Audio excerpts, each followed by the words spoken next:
가치를 알고 모르고에 따라 성공, 실패가 좌우된다. 성경 본문입니다. 마태복음 21장 42절. 예수께서 가라사대 너희가 성경에 건축자들의 버린 돌이 모퉁이의 머릿돌이 되었나니 이것은 주로 말미암아 된 것이요 우리 눈에 기이하도다 함을 읽어본 일이 없느냐. 할렐루야. 이번 주일에는 값과 가치를 배워라 라는 주제로 말씀했습니다. 값과 가치. 오늘은 가치를 알고 모르고에 따라서 성공, 실패가 좌우된다 라는 주제로 가치에 대해서 연속 말씀해 주겠습니다. 오늘 이 말씀을 듣고 깨달을 것을 깊이 있게 깨닫기를 축원합니다. 말씀 시작합니다. 월명동을 지금의 모습으로 개발하기까지 30년 이상이 걸렸습니다. 이와 같이 하나님도 이 지구 세상을 몇 년? 138억 년 동안이나 지구 세상을 만드셨습니다. 사람을 하루만 지구 세상에 살게 해 주려고 하셔도 하나님은 138억 년 동안이나 천지 만물과 사람을 창조하셨어야 합니다.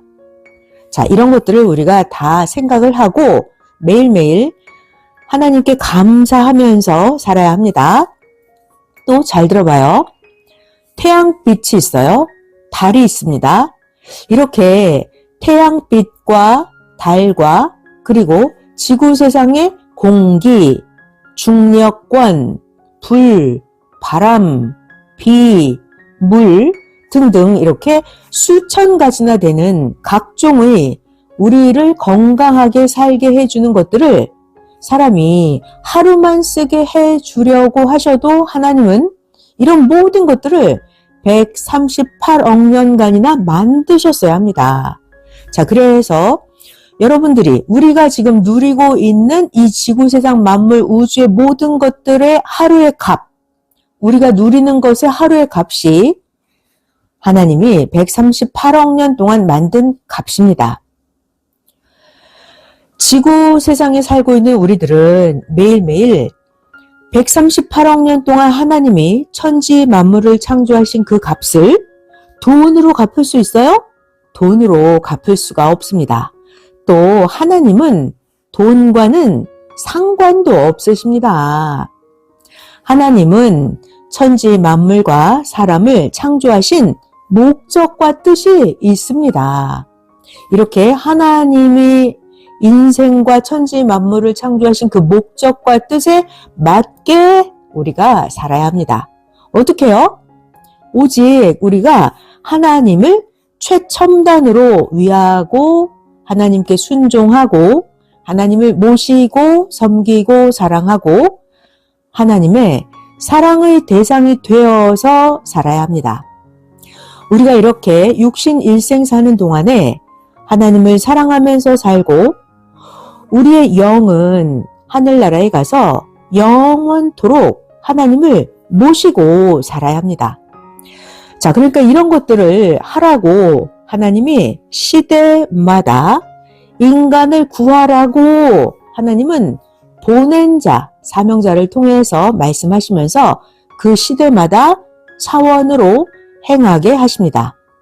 자, 그런데 이렇게 시대마다 하나님이 사명자를 보내서 말씀해 주시는데 그 시대의 말씀대로 믿지 않고 행하지 않고 또는 다른 신을 섬기거나 가식과 외식으로 성의 없이 하나님을 대하거나 하나님 마음에 합당하지 않게 하면 하나님은 그런 사람을 제하여 버리십니다. 그러면 그런 사람의 영은 하늘나라에 못 가고 그 사람의 육신도 세상에서 축복을 받지 못합니다. 오히려 그 사람이 다른 신을 섬기고 외식적으로 성의 없이 하나님을 모른 척하게 했던 그 행위대로 형벌을 받습니다. 봐봐요. 우리가 살고 있는 이 지구 세상에서도 우리나라에서도 법과 제도를 벗어나면 형벌을 받듯이, 그죠? 전능하신 공의로우신 하나님이 정한 그 하나님의 법, 하나님의 천법을 벗어나면 자기가 행한 대로 벌을 받습니다. 그러나 어떤 사람이든지 간에 자기가 잘못한 것을 하나님, 성령, 주께 회개하는 거예요. 회개하면 하나님이 그럼 다시 해보아라 하시면서 다시 잘할 수 있는 기회를 주십니다. 그런데 하나님이 기회를 주셨는데 우리가 하다가 또 제대로 못하면 또 본래 그 상태로 돌아갑니다. 그러면 어떻게 해요? 자기가 또 계속 회개하면서 제대로 할 때까지 또 하고 해서 제대로 해봐야 합니다. 하나님은 우리들이 끝까지 할 수 있도록 하게 해주십니다. 하나님께, 성령께, 주님께 제대로 하는 자들 있죠? 이렇게 하나님 앞에 제대로 하는 자들은 자기 차를 타고 제대로 목적지에 가는 자와 똑같습니다. 그런데 하나님 앞에 제대로 하지 못하는 자들은요, 고장난 차를 타고 가다가 뒹굴어서 불구자가 되거나 죽는 자와 같습니다. 자기가 제대로 못하면 처음부터 다시 해야 되기도 합니다. 그러니까 행할 때 아예 말씀을 잘 듣고 배워서 처음부터 제대로 잘 해야 합니다. 하나님이, 그리고 구원자가 아무리 구원의 길을 닫고 구원의 길을 열어놓았어도 자기가 스스로 하나님을 절대 믿고 자기가 행할 것은 자기가 행해야 합니다. 구원받고 영원토록 천국에서 살 자인데 말이죠. 자기가 무지해서 하나님 믿기를 싫어하고 하나님이 전도자를 보내줬는데도 하나님을 거부하고 오히려 자기가 멸망의 신들을 섬겨서 스스로 사망 지옥으로 가고 난 편하게 자유롭게 살고 싶어 라면서 하나님 믿기를 싫어하고 믿지 않고 사는 자들이 너무나 많습니다. 이렇게 하나님 믿기를 싫어하는 자들은 아무리 자기가 육신으로 세상에 사는 동안 천국같이 살았다 하더라도 육신이 죽고 나면 허무하게 끝납니다. 육신이 허무하게 끝나면 자기의 영도 허무하게 구원을 못 받고 자기가 행했던 그 자기 삶의 행위에 따라서 영이 사망 지옥이나 무저갱이나 유황불 타는 곳이나 흑암 지상 영계로 가게 됩니다. 그곳에서 고통을 받고 살아갑니다. 그 기간은 몇 년 동안 그렇게 지옥 무저갱에서 고통을 받고 사느냐, 이것은 기간이 세상의 연도로는 표현을 할 수가 없습니다. 하나님은 이 기간을 영원히 고통받는 기간이다 라고 표현하십니다. 전지전능하시고 유일하신 하나님이 우리들에게 천지를 창조해 주시고 시대마다 사명자를 보내서 모든 자들이 구원받게 인도해 주셨습니다. 그리고 하나님은 우리가 하나님을 믿고 감사하고 사랑하면서 전심으로 하나님께 순종하며 주님이 인도해 주시는 대로 사는 자들은 항상 하나님, 성령, 성자가 항상 도와주십니다. 의인들에게 어려움이 있긴 하죠. 그러나 하나님은 의인들에게 고통을 주는 자들과 원수들을 심판하십니다. 그리고 하나님은 의인들을 도와주고 함께해 주십니다. 이렇게 자기를 날마다 온전하게 이끌어 주신 그 하나님과 함께 변함없이 자기 자신이 해같이 달같이, 별같이, 지구같이 변함없이 자기 스스로 하나님을 온전히 믿고 사랑하고 순종하면서 살아야 합니다. 그런데 자기가 삼위와 주에 대해서 흔들거리고 변화무쌍하면 어떻게 되나요? 성경에 나오는 실패자처럼 됩니다. 스스로 자기가 말씀을 듣고 온전하게 행해야 합니다. 전능자 하나님 성령님 주는 알파와 오메가이십니다. 하나님은 처음부터 나중까지 동일하게 행하십니다. 그래서 사명자도 하나님이 보낸 자도 역시 시대에 받는 고통이 있음에도 불구하고 하나님이 보낸 사명자는 변함없이 충성으로 행하며 가는 것입니다. 하나님은 알파와 오메가이시죠. 그래서 예수님도 항상 사명자, 메시아는 항상 하나님과 함께 아무리 고통이 있어도 변함없이 온전하게 행하며 가는 것입니다. 자, 이제 또 하나님이 말씀해 주십니다. 너희가 이것을 알아야 할지어다.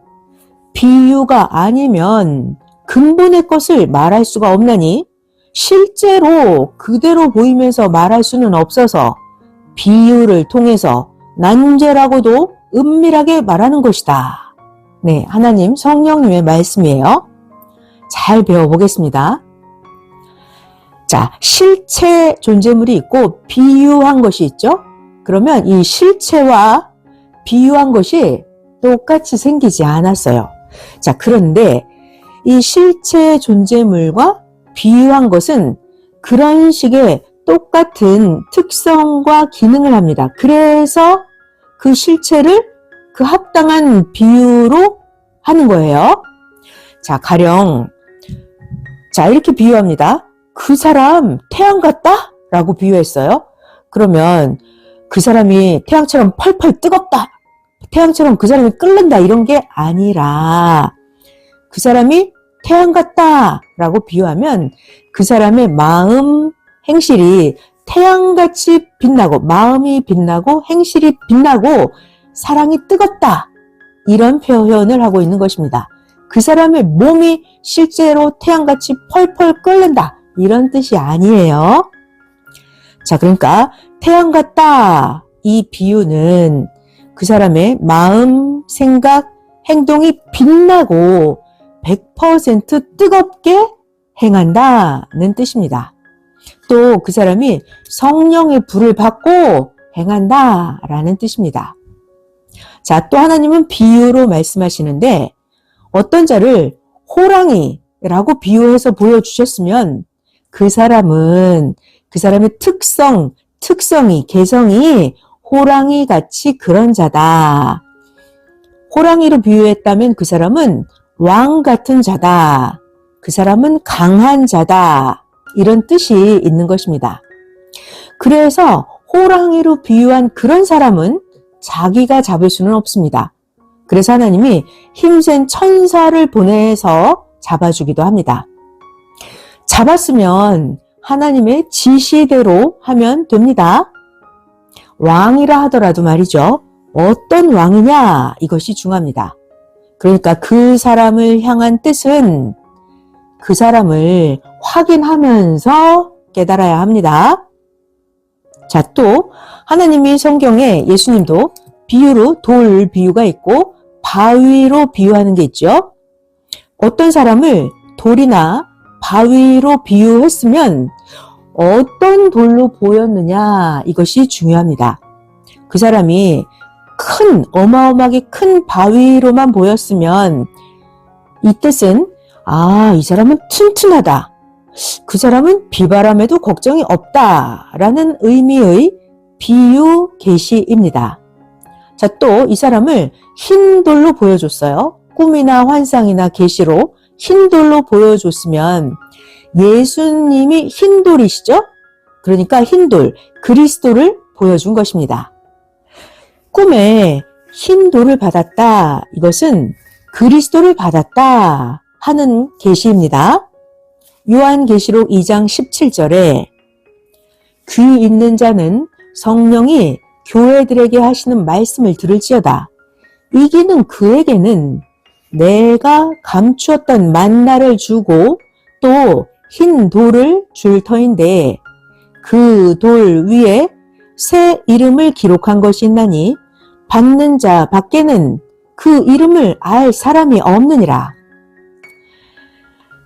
자기가 꿈이나 계시나 환상이나 흰 돌을 받았다면 말이죠. 받은 사람만 압니다.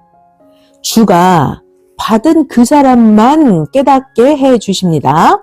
그래서 하나님께 받지 않은 사람은 몰라요. 받은 사람만 깨닫게 해 주십니다. 또 성경에 독수리가 많이 나와요. 독수리는 하나님을, 성령을, 그리고 왕들을, 메시아를 비유합니다. 자, 또 노을, 또 비유가 때마다 다르게 노을을 보여주십니다. 서쪽 하늘의 노을은 성령님을 상징합니다. 그리고 사람이 십자가를 질 때 가끔 서쪽 하늘 붉은 노을을 통해서 계시하시면서 성령님을 생각나게 하십니다. 이렇게 노을은 각자 자기 상태에 따라서 보여주십니다. 자, 이번에는 구름 볼까요? 구름. 성경에 보면 구름으로 보여주시는 것도 뜻이 많습니다. 구름 형상을 보여주셨으면 하나님, 성령, 성자, 예수님 형상인지 누구의 형상을 보여주신 건지 알아야 합니다. 성경의 기록을 보면 성경에서는 구름이 청중을 비유합니다.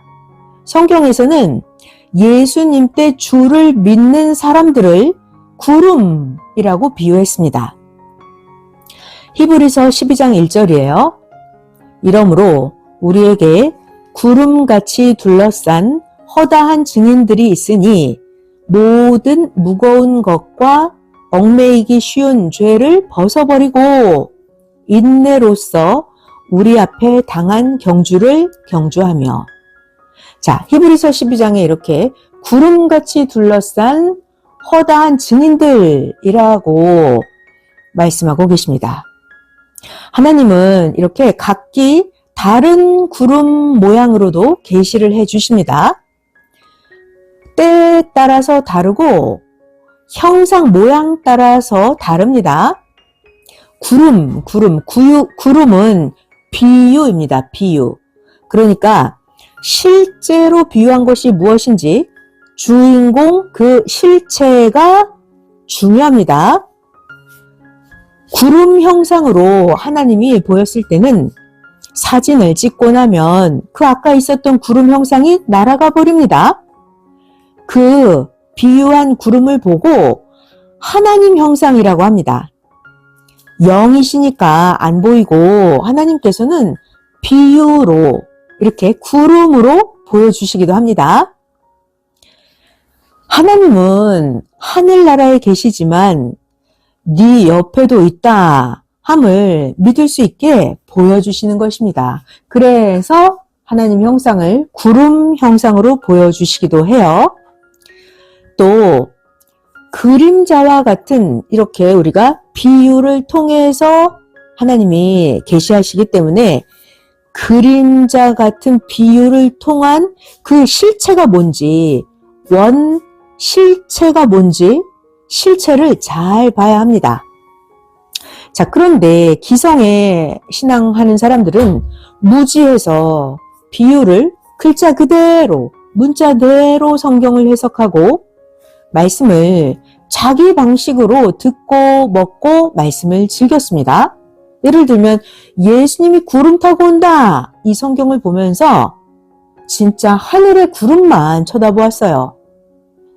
그러나 예수님이 구름 타고 온다 이 성경 구절은 땅에서 지구세상에서 인구름이 어디에서 뭉치는지를 봐야 했던 것입니다. 성경에 볼까요? 예수님이 이 땅에 태어나셨을 때 예수님은 인구름을 타고 2000년 전에 이 땅에 오셨죠? 예수님이 하늘에 떠 있는 뭉게구름을 타고 오시지 않았어요. 2000년 전에 베들레헴에 예수님은 인구름, 예수님을 믿고 따르는 자들 인구름을 타고 오셨습니다. 아멘.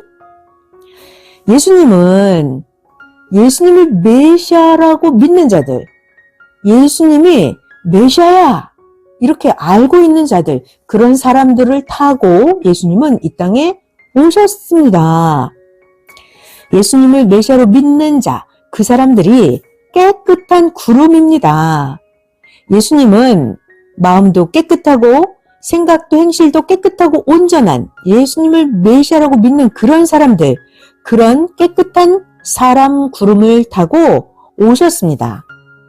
자, 그러니까 항상 그 메시아를 따르는 자, 깨끗한 자, 생각, 마음, 정신, 행동, 지혜, 사상, 깨끗하게 예수님, 메시아를 따르는 그 사람이 구름입니다. 모세를 따르는 사람들도 구름이에요. 대통령 선거 때는 어때요? 대통령 선거할 때 보면 후보자가 여러 명이 있는데 그 후보자는 어떻게 나타나나요? 유권자를 타고 나타납니다. 결국 그 후보자를 따르는 자가 많으면 그 후보자는 그 자기를 따르는 자들을 타고 자기를 따르는 인구름대를 타고 그 후보자가 주권자가 되는 것입니다. 이렇게 왕들도 따르는 인구름, 사람 구름을 타고 왕이 옵니다. 그래서 성경의 비유를 잘 배우면 하늘에 둥둥 떠있는 뭉게구름과 실체로 이루어지는 구름 비유 해석의 그 원실체는 상관이 없어요. 다른 존재물이에요. 과학적으로 잘 비교해보면 하늘에 떠있는 구름과 깨끗한 사람 구름과 그 특성이 똑같다는 것입니다. 자, 또 볼까요? 콘크리트 건물을 건축할 때 말이에요. 콘크리트를 그냥 건축을 할 수가 없죠. 콘크리트 이 섞은 배합물을 틀을 타고 건축을 하게 됩니다. 틀, 이것이 바로 뭐냐? 틀, 이것은 세례 요한격이에요. 틀, 인도자입니다. 자, 성경에 예수님은 비유로 말씀하셨어요. 예수님은 비유가 아니면 말하지 않는다 하셨어요. 예수님이 하루는 이런 말을 하십니다. 여우 같은 놈이 어떤 놈이냐? 헤롯 왕이다. 조심해라. 예수님이 말씀하셨습니다. 누가복음 13장에 나와요. 31절, 32절. 곧 그때 어떤 바리새인들이 나와서 말하기를 나가서 여기를 떠나소서 헤롯이 당신을 죽이고자 하나이다. 가라사대 가서 저 여우에게 이르되 오늘과 내일 내가 귀신을 쫓아내며 병을 낫게 하다가 제3일에는 완전하여 지리라 하라. 네, 이렇게 예수님은 헤롯 왕을 여우라고 비유해서 말씀하셨어요. 헤롯 왕과 여우가 특성이 비슷하기 때문에 예수님은 헤롯 왕을 여우에게 가서 말해라 이렇게 비유로 말씀하셨습니다. 자, 또 징그러운 뱀으로 비유할 때도 있어요. 이 뱀은 어떤 사람을 비유할까요? 해를 끼치는 사람을 뱀, 독사 이렇게 비유하죠. 해를 끼치고 거짓말하는 여자와 남자라고 말을 했으니 뱀을 보면 조심해야 합니다. 자, 꿈이든지 현실에서든지 뱀이 물려고 오면 어떻게 해요? 도망을 가든지 뱀의 목을 자르든지 해야 합니다. 뱀 같은 자들이 오면 피하든지 그 사람의 말과 행동을 잘라라 하는 것입니다. 자, 그러니까 하나님이 계시, 뭔가를 말씀해 주시고 싶을 때는 비유로 하십니다. 그러면 비유하시면 그 실체를 잘 알아야 합니다. 우리가 꿈꿀 때는 비유로 꿈에서 보여주고 말하십니다. 비유로 든 것을 통해서 비유한 것이나 핵이나 주인을 그렇게 대해야 된다고 가르쳐 주시는 것입니다. 보여주시는 것이에요. 그러니까 꿈을 꿨다, 꿈에 어떤 계시를 받았다 그러면 먼저는 해석을 잘 해야 합니다. 가령 꿈에 전에 열심히 했다가 나간 자가 꿈에서 보이면 그와 같이 비유한 주인공 이자도 그러하다 하는 거예요. 그러니까 꿈을 꾸면 해석을 잘해야 합니다. 계시를 해주실 때는 꿈이나 생시나 비유로 보여주십니다. 꿈속이나 생시에 비가 막 새는 것이 보였다면 자기를 되돌아보고 생각을 해봐야 합니다. 꿈에 비 새는 것이 보였다면 게으르다 이것을 계시하는 거예요. 비 새는 거 요거는 비유로만 쓰이는 것이고 실제와는 상관이 없습니다. 진짜 비가 온다 이게 아니에요. 게으르다 이런 거예요. 이렇게 비유로 계시를 보여주시면 실체 주인공을 중심해야 합니다. 비유체, 비유의 존재체, 실체가 주인공의 장단점을 난절하게 비유해서 말을 해줍니다. 그러니까 비유체의 특성과 모순 등 연관되어 있는 것을 자신이 난절하게 깨닫고 그 비유체를 통해서 실체의 그 대상도 난절하게 깨달아야 합니다.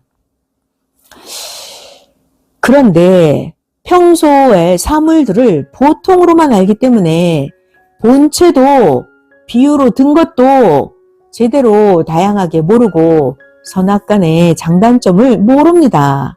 자, 그러니까 우리가 어떤 사물이든지 본체도 확실하게 알아야 되고 비유체, 그것을 확실하게 알아야 돼요. 그래야 그 특성을 연관지어서 비유로 해주시는 계시를 잘 깨달을 수 있습니다. 아름다운 산을 보여주면서 그 사람은 그 정도 된다 라고 비유했다고 합시다. 하나님 성령님이 계시를 해주셔도 산에 바위, 절경, 나무 이런 것들을 제대로 볼 줄 알아야 깊이 합니다.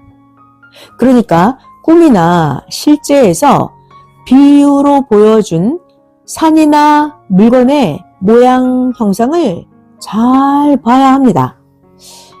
비유로 보여주신 산이나 물건이 삭막한가 아름다운가 잘 보기입니다. 성령과 예수님은 선생에게 그래서 사물과 만물을 깊이 배우라고 하셨어요.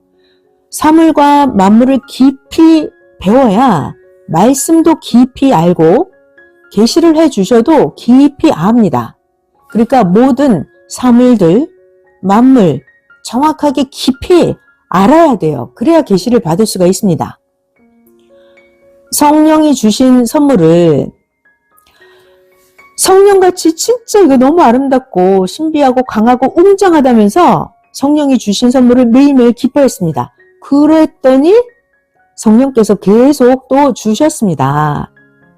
이것은 성령을 상징한 가치였습니다. 다른 자는 그것의 가치가 500원 정도 한다고 했습니다. 선생은 가치가 1000배나 더 된다고 하니까 성령은 그렇다면 가치를 귀하게 보고 깨닫는다고 하시면서 사람들을 통해서 선생에게 계속해서 가치 있는 것을 선물로 주셨습니다. 이와 같이 하나님과 성령님은 하나님이 주신, 성령님이 주신 그 어떤 것을 가치를 귀하게 봐야 더 주십니다. 사람도 가치를 상실하니까 힘이 없어서 존재를 못하고 하나님의 주관권을 벗어났습니다. 가치를 상실하면 힘이 없어요. 존재를 못합니다. 하나님의 주관권을 벗어납니다. 돌이나 물건도 어때요? 가치를 모르면 그 돌, 물건 팔아버립니다. 어떤 자가 가치를 모르니까 도자기를 8천만 원에 사왔는데 9억 원에 팔아버렸어요. 팔고 나서 너무 잘 팔았다고 좋아서 춤추고 잔치했는데 몇 달 후에 여행 가다가 비행기 기내에서 신문을 보았습니다.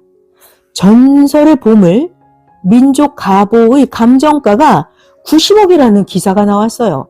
이것은 자세히 봤더니 자기가 9억에 팔았던 그 청자 도자기였습니다. 충격에 쓰러져 버렸어요.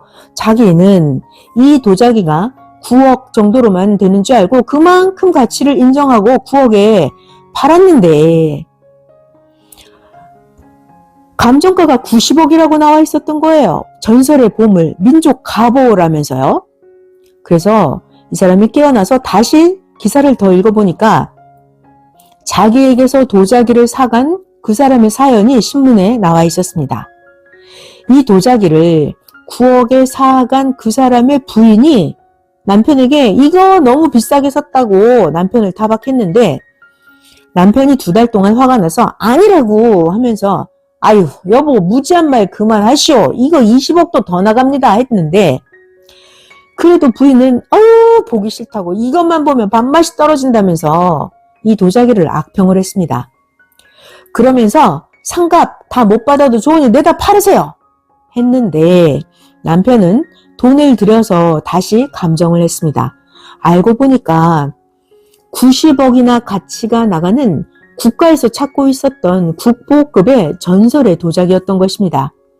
결국 그 사람의 부인도 이 도자기 가치를 알고 충격받고 그동안 모아놓았던 다른 도자기들과 같이 전시할 박물관을 만들었습니다. 그러니까 사물을 제대로 공부하고 제대로 온전히 알아야 합니다. 자기의 지능이 낮으면 어떻게 되는 거예요? 아무리 귀한 것과 운이 자기에게 왔는데도 몰라요. 그러니까 사물, 땅, 지형, 각종 물건, 사람들에 대해서 그 가치를 제대로 공부하고 알아야 합니다. 또 다음 이야기는요. 어떤 임금이 있었는데 어떤 신하에게 너가 일생 동안 나에게 충성했다 하면서 왕이 쓰던 벼루에 글자를 새겨서 주었습니다. 이것을 귀하게 여긴 그 후손이 그 벼루와 그 외의 것을 더 모아서 박물관을 차렸습니다. 현재 그 벼루 때문에 국가운영박물관으로 쓰고 있습니다. 월명동 전체가 다 하나님이 주신 것이에요. 월명동은 동에서부터 서까지 해가 뜨는 곳에서 해가 지는 곳까지 다 하나님의 박물관입니다. 월명동 그 주변 지역의 지형 형상에 뜻이 있고 월명동 지형 안에 돌, 나무, 기암절벽 작품이 수백 점이 있습니다. 그러니까 월명동과 그 지형 안에 모든 돌, 나무, 절벽 이것들을 깨닫고 봐야 잘 깨닫고 봐야 하나님이 너는 나와 대화하면 통하겠다 하시면서 하나님이 통해 주십니다. 하나님이 잘해 주시는데도 은혜와 가치를 모르면 같이 대화도 못하고 돕지도 못하고 같이 못 삽니다. 하나님은 이렇게 무지해서 가치를 모르는 자에게는 축복을 주지 않으십니다. 성경에 아담 하와가 가치를 모르니까 쫓아내버리셨어요. 이스라엘 민족도 가나안 복지 가는데 가치를 모르니까 불평불만하니까 하나님이 되돌아가라 하시면서 광야로 쫓아내버리고 가나안 땅에 못 가게 명령하셨습니다. 그리고 나서 하나님은 가나안 복지에 가치를 아는 자들, 2세들을 데리고 가나안 복지에 들어가게 하셨습니다. 신약 성경도 보면은 무지한 많은 종교 지도자들이 예수님을 이단으로 봤어요. 예수님 메시아인데 신약 시대의 바리새인 제사장 율법 박사 그 서기관들은 예수님을 이단으로 봤습니다. 요한복음 8장 볼까요? 48절. 유대인들이 대답하여 가로되 우리가 너를 사마리아 사람이라 또 귀신이 들렸다 하는 말이 이게 옳지 않냐? 또 마태복음 12장 24절에 바리새인들이 말합니다. 예수, 이 사람 이거 귀신의 왕 바알세불을 힘입지 않고는 귀신을 쫓아내지 못하지 라고 합니다. 누가복음 23장 2절에는 고소합니다. 예수님을 고소하면서 하는 말, 우리가 이 예수를 보니까 우리 백성을 미혹하고 가이사에게 세금 바치는 것을 금지하면서 예수 자칭 왕 그리스도라고 합니다. 이렇게 고소를 유대인들이 했습니다. 예수님은 온 인류가 기다리는 최고의 가치가 있는 메시아였는데 그 시대에 최고 종교인이라고 하는 그 율법자들이 예수님을 어떻게 대했어요? 예수님을 미친 자라고, 이성으로 장녀와 노는 자라고, 예수님을 자칭 그리스도라고 하면서 예수님을 버려버렸어요. 그래서 그때 당시 유대 종교인들, 기성의 종교인들은 육신도 고통을 받고 그 바리새인들, 그들의 영은 천국에 못 갔습니다. 예수님의 이단이라고 하는 그런 죄인들이 천국에 가겠습니까? 못 갑니다. 어느 시대든지 하나님의 보낸 자가 오면, 하나님이 사명자를 이 땅에 보내면 기성의 구시대 사람들과 세상이 시대마다 보낸 자를 핍박했습니다. 그러나 그 시대의 예비된 젊은이들은 마음이 착하니까 시대 보낸 자를 긍정적으로 보고 믿고 따랐습니다. 자, 또 성경 이야기를 해볼게요. 영상 1번 같이 상고하겠습니다. 사울은 왕이 되고 나서 하나님이 세우신 다윗을 제대로 모르고 자기가 싸워 적들을 다 없애는 명성을 자기가 휘날리려고만 했어요. 하나님이 세워주신 다윗을 사울은 몰랐습니다. 하나님의 사람 다윗이 사울 왕이 싸우는 적과 싸워주지 않았어요. 그래서 전쟁에서 적군들이 사울 왕을 에워싸고 죽이려고 했습니다. 그때 사울은 삶을 포기하고 사울이 하는 말, 적에게 죽느니 내 신하 손에 죽겠다 하면서 사울이 자기 신하에게 네 칼을 빼서 나를 찌르라 했죠. 그러나 그 부하가 사울을 두려워해서 사울은 자기 칼을 스스로 뽑아서 스스로 죽었습니다. 끝내 사울 왕은 이미 시체가 되어서 원수 블레셋 군대에 목이 베었습니다. 비참한 죽음이었어요. 이렇게 사울은 자기가 왕이 되고 나서 하나님이 세우신 다윗을 제대로 모르니까 사울 자기가 스스로 싸워서 적들을 다 없애고 명성을 휘날리려고만 했었던 거예요. 그러니까 다윗이 사울 왕과 싸우는 그 적들을 싸워서 이겨주지 않았죠. 그래서 사울 왕은 스스로 비참한 최후를 맞이하게 됩니다. 영상 1번 끝. 이렇게 다윗을 몰라줬던 거예요. 하나님이 보낸 자 다윗, 또 하나님이 보낸 자 예수님, 모세, 이렇게 하나님이 보낸 자의 가치를 모르니까 그렇게 되는 것입니다. 그러면 그런 사람의 영은 지옥에 가서 영원히 살 운명입니다.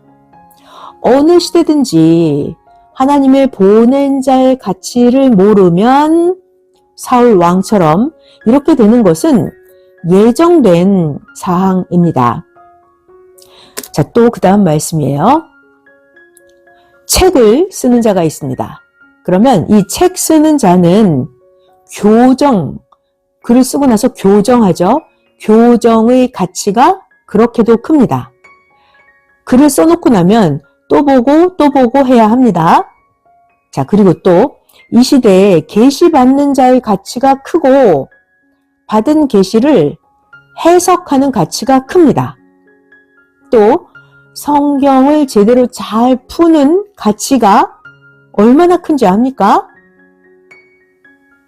성경을 잘 푼다. 이 가치가 얼마나 큰지 이걸 아는 자가 주인이 되고 새 역사를 받아서 건설하게 됩니다.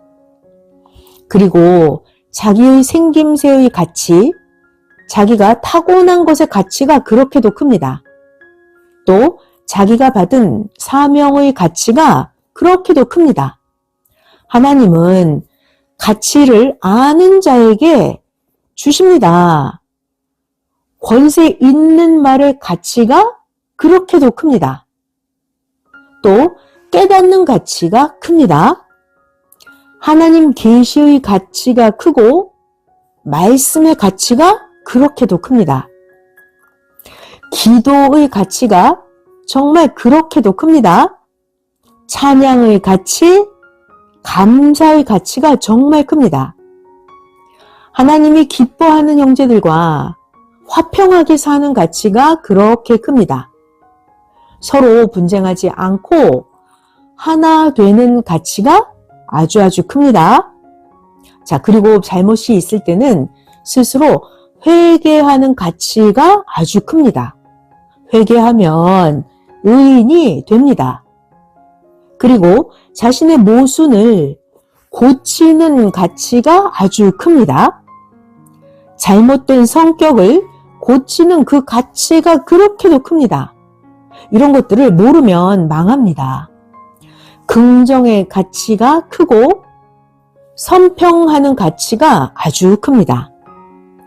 이런 가치들을 모르면 본인이 구해서 하나님이 때가 되어서 주신 것도 자기가 기도를 안 하니까 무지해서 하나님이 주셨는데도 스스로 불만하고 악평하고 버리기도 합니다. 그러다가 배신도 하고 불신도 하고 외면하기도 합니다. 그러면 나중에 가서 알고 자기 이를 갈면서 후회하고 자해합니다. 그러니까 하나님이 시대를 가르쳐 주실 때 겸손하게 교만을 버리고 잘 배워야 합니다. 배우면 다 알아요? 잊어버려요. 그러니까 배운 것을 또 배우며 생활로도 행하면서 또 배우고 배워야 합니다. 자, 그리고 가르쳐 주시는데 더디 믿고 행하면 안 됩니다. 즉시 믿고 살아야 합니다. 하나님이 말씀하시면 즉시 믿고 행해야 합니다. 그러면 성령이 함께 역사하십니다. 그 보낸 증거자를 통해서 말씀을 듣고 깨닫고 예비하고 있다가 하나님을 맞아야 합니다. 증거자가 하나님의 말씀을 가르쳐 주죠? 그러면 예비하고 있다가 하나님을 잘 맞아야 돼요. 때의 축복입니다. 지금 하나님이 말씀하십니다. 자기가 게으르고 군뱅이같이 꿈틀거리다가는 다 뺏깁니다. 선생도 예수님께 배웠기 때문에 다른 자보다 벌써 50년이나 앞질러서 새 시대가 왔다! 이렇게 외쳐왔습니다. 봐봐요. 선생님이랑 같이 말씀을 들었어도 의심하면서 따라오는 자들 있죠? 그러면 영도 육도 형체가 변화가 안 돼요. 의심하면서 따라오는 자들은 지금도 휴거가 안 되었습니다. 자기의 영이 사랑의 하나님, 성령, 성자, 예수님의 대상의 영으로서 완성이 되면 자기의 영이 언제라도 휴거가 됩니다. 그러니까 자기가 얼마나 믿고 얼마나 행했느냐에 따라서 육도, 영도 변화가 되고 형체도 갖추어집니다. 절대로 그를 믿고 따라서 행해야 재물도 얻고 신앙의 것도 얻습니다. 기준은 무엇을 기준으로 해요? 마음을 다하고 뜻을 다하고 목숨을 다해서 하는 것입니다. 아멘. 봐봐요. 지금 세상을 보면 뉴스를 보면 때를 따라서 계속 기도하니까 아페크 정상회의가 하나님이 예언하신 때에 맞춰서 지금 대한민국에서 열렸습니다. 그죠?